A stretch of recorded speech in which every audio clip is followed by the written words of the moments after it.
কুমিল্লায় অভিযান চালিয়ে 2 সন্ত্রাসীকে গ্রেপ্তার করে Swadesh motors and Ashis auto solution. 24 ঘন্টায় আপনার গাড়ির সেবায় নিয়োজিত।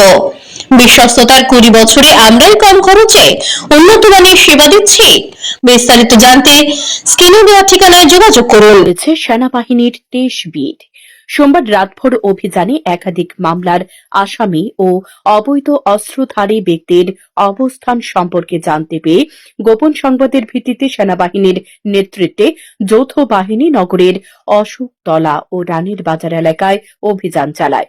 অভিযানে একাধিক মামলার আসামি অবৈধ অস্ত্রধারী মৃত আব্দুল হোসেনের ছেলে মোহাম্মদ জাকির হোসেন এবং অপর আসামি আব্দুল আলীর ছেলে মোহাম্মদ লিটন মিয়াকে আটক করা হয়। তাদের কাছ থেকে 2টি 9mm পিস্তল, 3টি ম্যাগাজিন, 11 রাউন্ড গুলি, একটি চাইনিজ কুড়াল, একটি রামদা, 2টি চাপাতি ও 6টি ছুরি উদ্ধার করা হয়।